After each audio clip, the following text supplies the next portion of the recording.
voudrais tout d'abord souhaiter la bienvenue à cette visioconférence à mes frères, leur Excellence le capitaine Ibrahim Traoré, président du FASO, chef de l'État, et le général d'armée Assimi Goïta, président de la transition, chef de l'État de la République du Mali, ainsi qu'à leurs délégations respectives.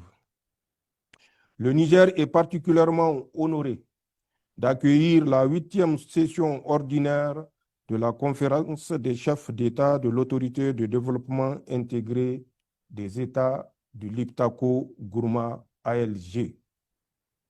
La présente session de notre organisation commune se tient dans un contexte où nos 3 États, après la signature le 16 septembre 2023 de la charte du Liptako-Gourma instituant l'Alliance des États du Sahel, AES, ont créé le 6 juillet 2024 à Niamey la Confédération des États du Sahel, AES.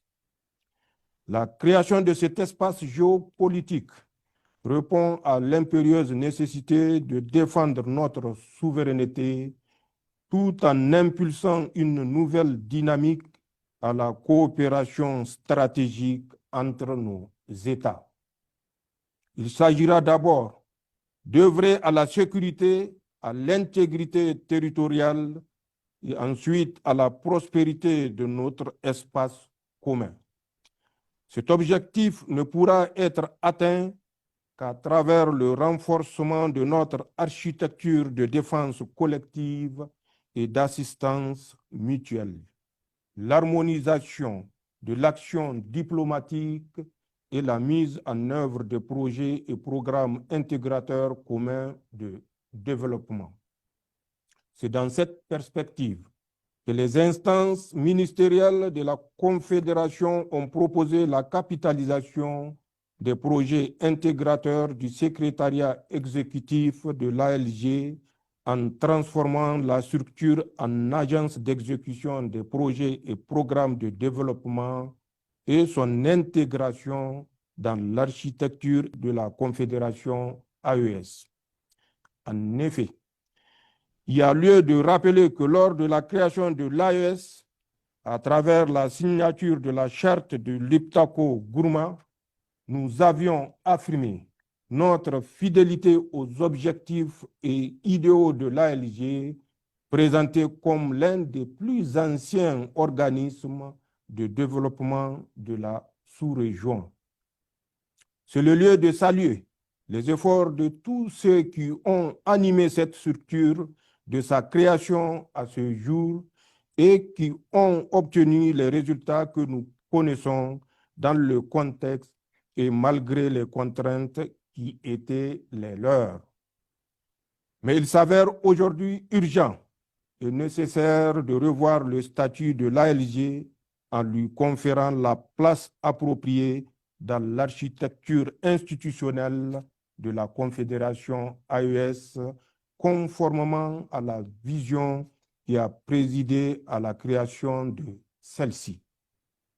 Pour ce faire, non seulement nous allons capitaliser sur l'expérience de l'ALG en matière de développement, de coopération transfrontalière et de capacité de développer une approche de proximité intégrant l'appui aux initiatives locales de stabilisation de la région de Liptako-Gourma, mais surtout, nous allons tenir compte de notre contexte actuel.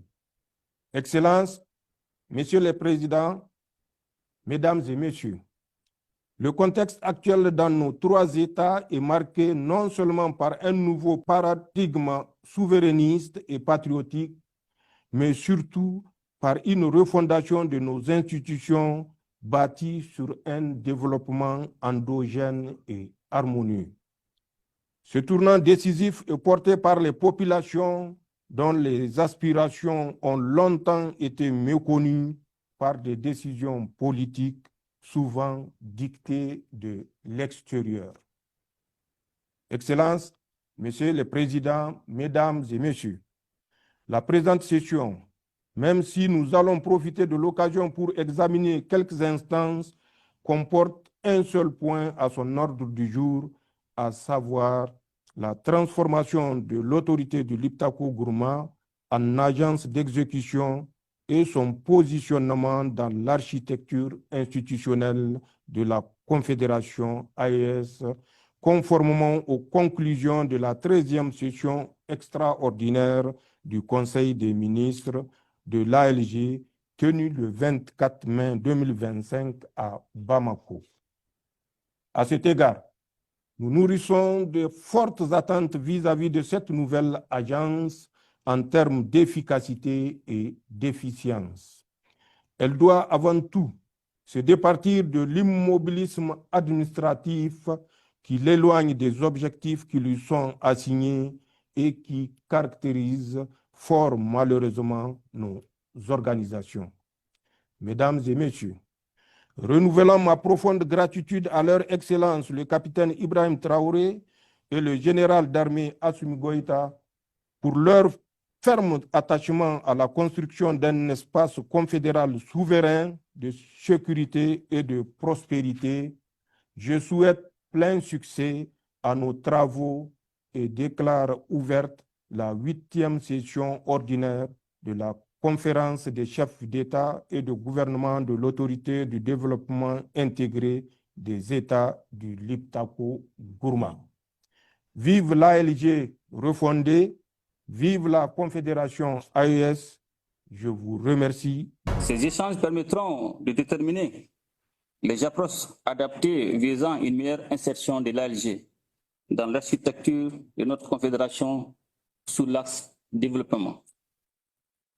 Puisqu'une simple transformation, ce désir de changement que nous célébrons aujourd'hui découle de notre volonté commune de prendre en compte les réalités géopolitiques actuelles, mais aussi la nécessité d'ajuster les structures de notre organisation face aux défis du moment. Et cette démarche nous évitera sûrement la création de structures supplémentaires dont le fonctionnement et l'opérationnalisation seraient coûteux pour nos États. En réaménageant l'existant tout en tenant compte des nouvelles réalités de notre espace confédéral, nous réussirons à atteindre nos objectifs de développement. En écoutant donc l'état des lieux, nous comprenons aisément que l'autorité fonctionne, ça a été cité, sur la base donc de cotisations des États membres, et elle a alerté sur le fait que à partir de ce mois de juillet, il ne reste que les salaires de ce mois de juillet, ce qui veut dire que peut-être que des cotisations ne sont pas à jour, ce qui permettra donc de rapidement identifier ce qui doit être fait pour maintenir éventuellement les emplois et les salaires. Mais aussi, elle a parlé de subventions, qui est un élément d'inquiétude pour ce qui me concerne. Et il y a les questions de prêts et les partenaires financiers, qui sont aussi des points importants à mes yeux, qu'il faille que nous ayons plusieurs réunions avec ces éventuels experts qui seront désignés pour réfléchir sur la question de la mutation de l'autorité. Parce que, si je me souviens bien, la question de subvention dans nos organisations sous-régionales demeure en tout cas un danger à nos yeux. Ces subventions ne sont pas données forcément par amitié ou pour la beauté de nos yeux, mais très souvent avec des intentions cachées derrière. Et ça mérite toute la réflexion donc derrière comment la structure doit fonctionner pour qu'on prenne nos responsabilités pleines et les assumer.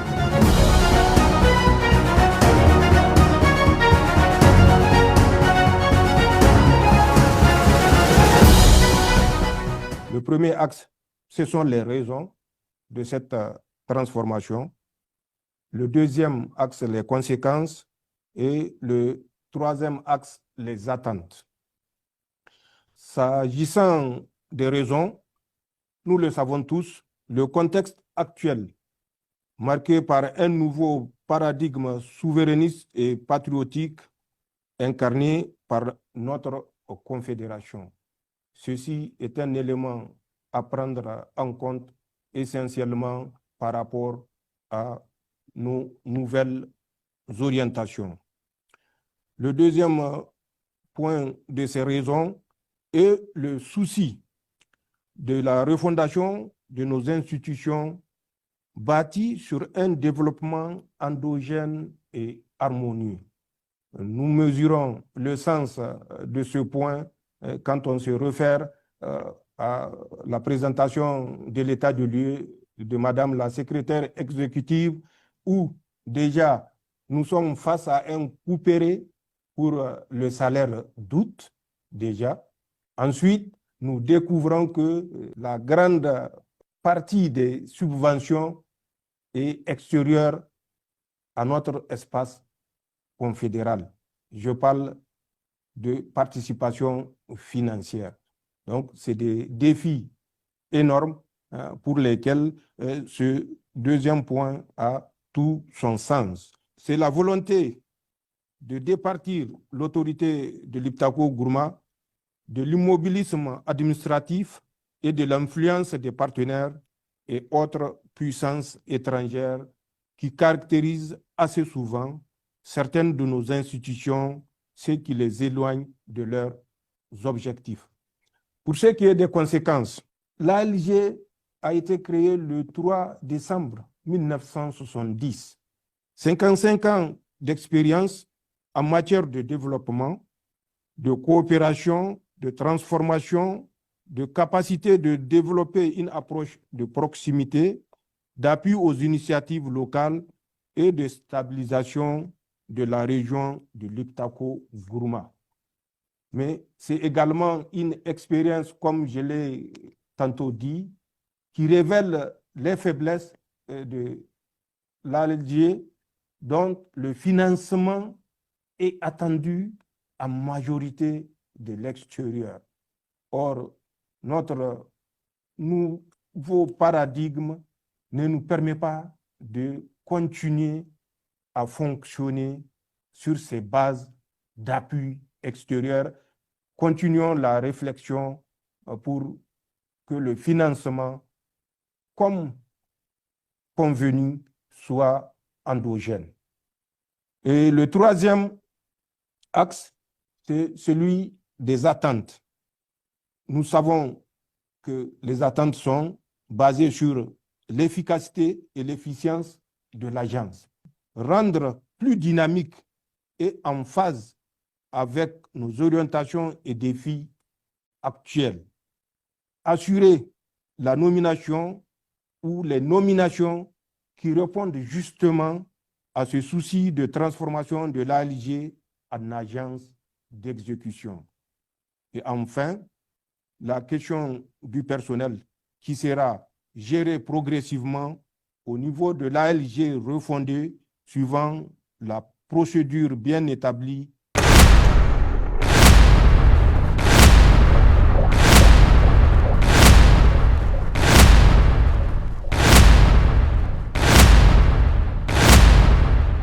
Je voudrais commencer ce petit mot en reconnaissant ma collègue, le colonel Assaba Diallo Touré, ministre de la Santé et du Développement social, qui, avec moi, représentons ce soir son Excellence le général d'armée Assimi Goïta, président de la transition, chef de l'État, mais aussi le Premier ministre, le général de division Abdoulaye Maïga, et l'ensemble du gouvernement pour pouvoir être aux côtés de nos amis américains et des amis de l'Amérique pour cette soirée de célébration.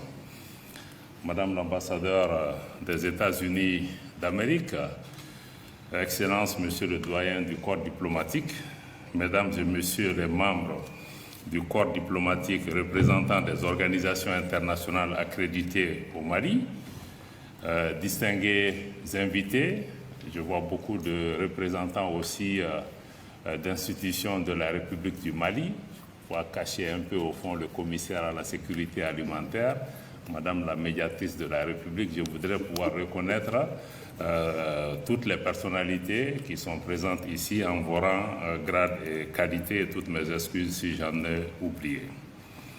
Je remercie Madame Rachna Koronen pour son aimable invitation qui nous a été adressée de célébrer aujourd'hui avec la représentation diplomatique des États-Unis, ainsi que la communauté américaine, mais aussi le corps diplomatique accrédité au Mali, le 249e anniversaire de l'indépendance des États-Unis d'Amérique.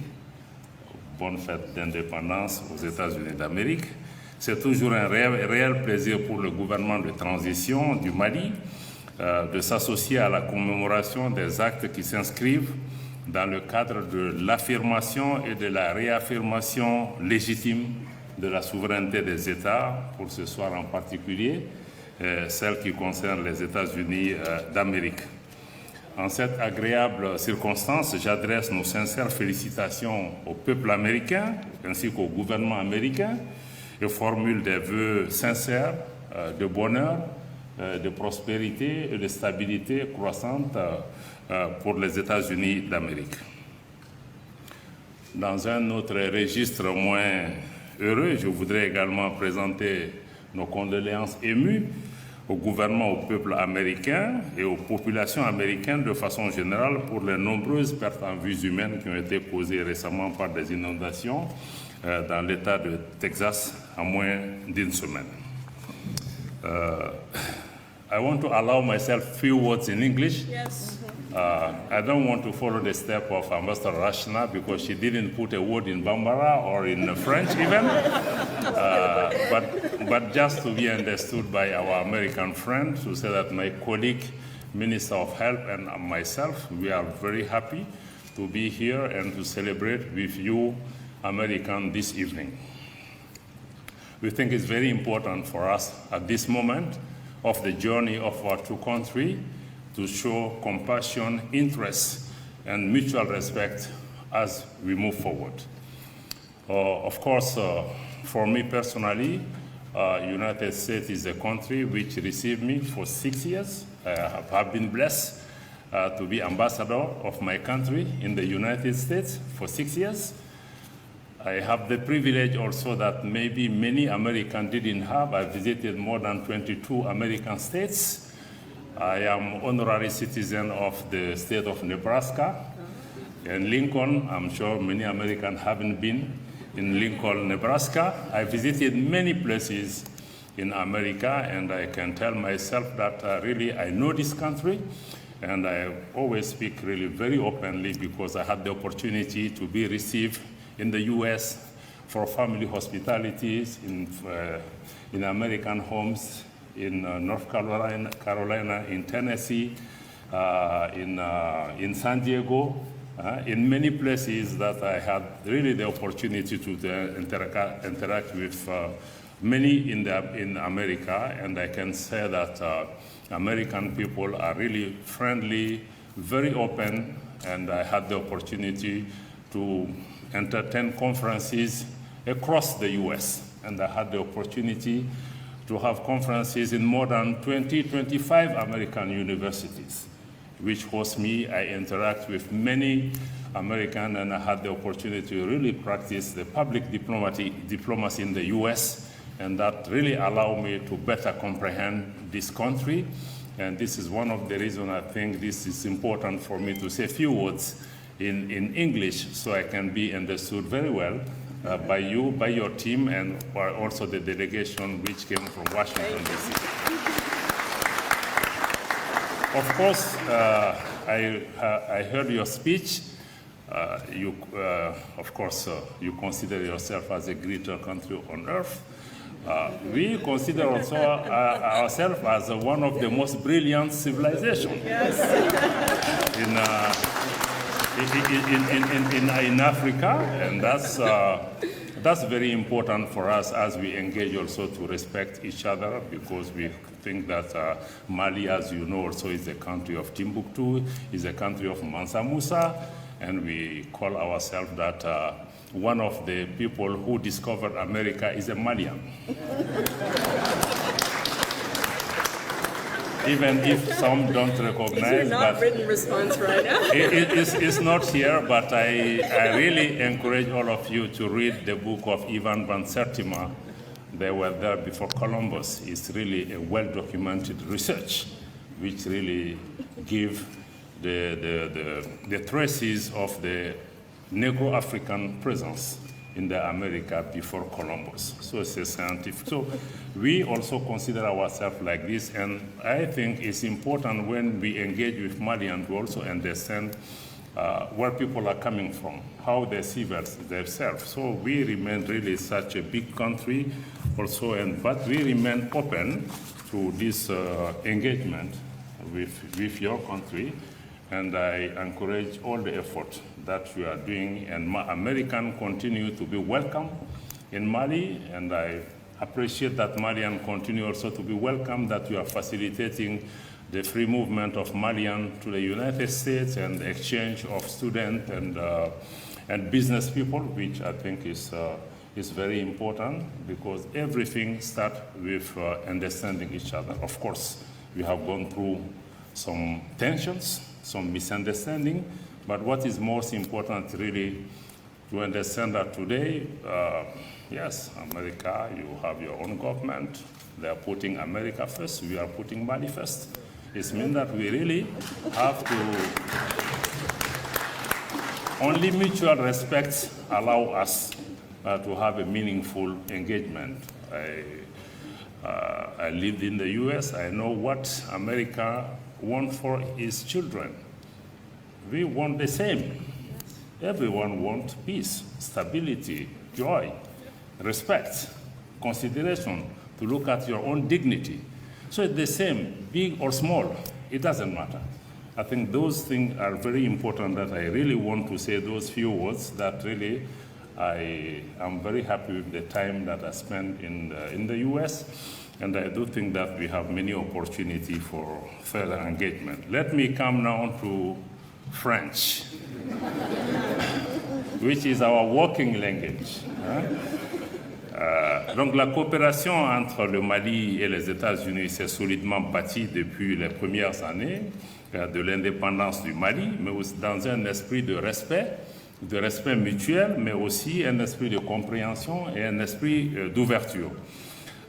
Nous avons eu aussi beaucoup d'échanges politiques de haut niveau, beaucoup de dirigeants maliens, Modibo Keïta, Moussa Traoré et d'autres ont eu des visites mémorables, ont eu des interactions avec des dirigeants aux États-Unis.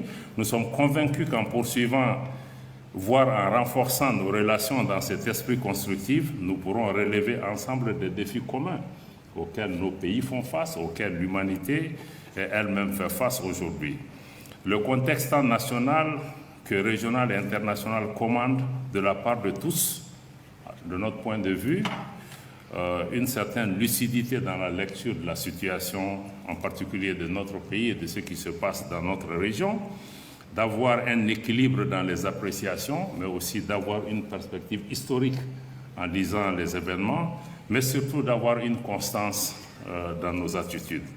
Je suis heureux à cet égard de saluer l'attitude constructive de l'ambassadeur et sa contribution, votre contribution, mais aussi celle de l'ensemble de votre équipe dans des circonstances extrêmement difficiles.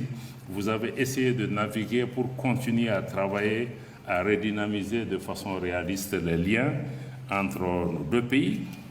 Le gouvernement du Mali reconnaît et salue la nouvelle orientation de l'administration américaine en ce qui concerne le contrôle accru de ce qui est convenu d'appeler l'aide publique au développement, afin qu'elle s'inscrive dans le cadre de l'appui aux efforts de l'État au bénéfice des populations défavorisées, conformément à la volonté des parties maliennes et américaines. Je n'ai pu manquer de noter à cet égard la convergence de vues aujourd'hui entre l'administration américaine et le gouvernement du Mali en ce qui concerne les risques réels posés par l'utilisation inappropriée d'une partie de l'aide publique au développement qui est devenue dans certains cas un instrument de déstabilisation de certains de nos pays. Je me félicite de ce que la coopération bilatérale soit désormais basée sur un engagement commun à nous de continuer à promouvoir la stabilité mais aussi la prospérité. Je sais que les questions économiques sont des questions très importantes pour Madame l'ambassadeur.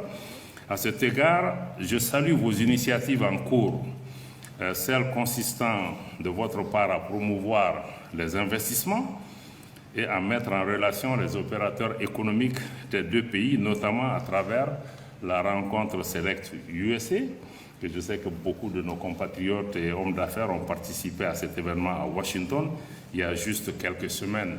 Justement, aujourd'hui, le Mali, l'AES, beaucoup de pays africains, nous sommes assez désabusés par rapport aux résultats qui ont pu être engrangés par rapport à ce qui est convenu d'appeler l'aide publique ou l'aide au développement. Nous pensons qu'il faut aujourd'hui regarder l'investissement. Il faut regarder les potentialités de nos pays, comment exploiter cela en allant sur d'autres types de partenariats. Parallèlement, la participation d'investisseurs américains, y compris des membres de la diaspora malienne établis aux États-Unis d'Amérique, au Forum international de la diaspora qui est prévu du 17 au 19 juillet à Bamako, contribuera au raffermissement du climat des affaires au Mali, mais aussi au renforcement des relations économiques et commerciales entre les États-Unis et le Mali.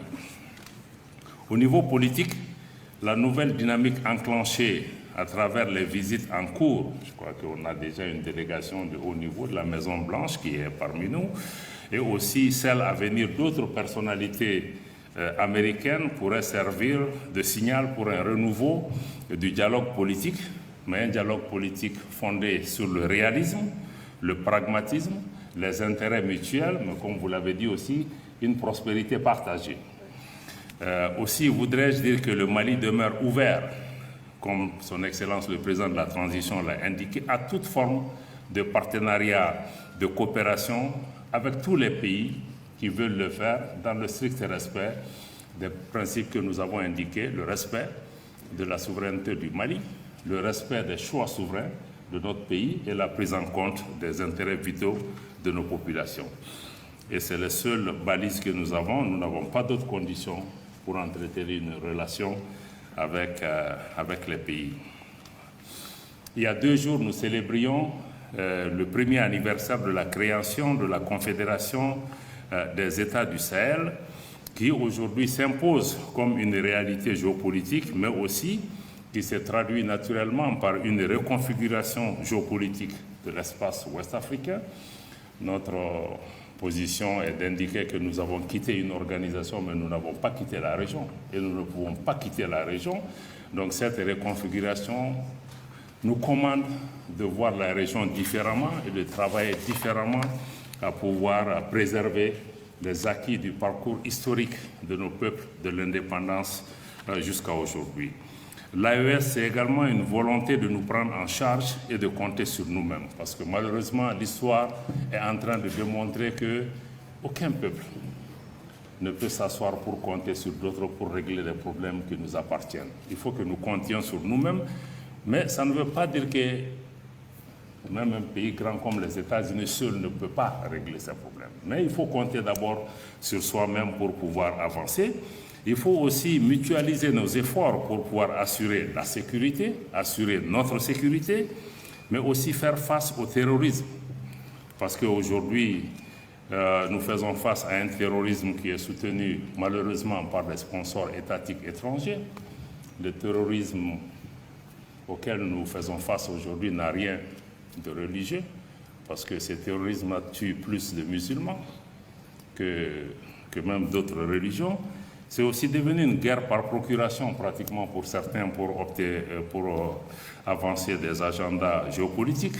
L'AES aussi nous permet également, à côté de la sécurité, de parler d'une seule voix sur le plan diplomatique et aussi sur le troisième pilier de promouvoir un développement économique, mais aussi une intégration de nos populations, une intégration qui nous permet aussi de travailler à la transformation structurelle de nos économies, et aussi aller vers une industrialisation qui valorise le potentiel économique des ressources naturelles, les ressources minières de nos pays. Et nous sommes ouverts à le faire avec tout le monde, y compris avec les États-Unis, surtout avec les États-Unis, mais dans le cadre d'un partenariat mutuellement bénéfique en sortant un peu des modèles anciens de prédation qui n'ont pas donné les résultats escomptés.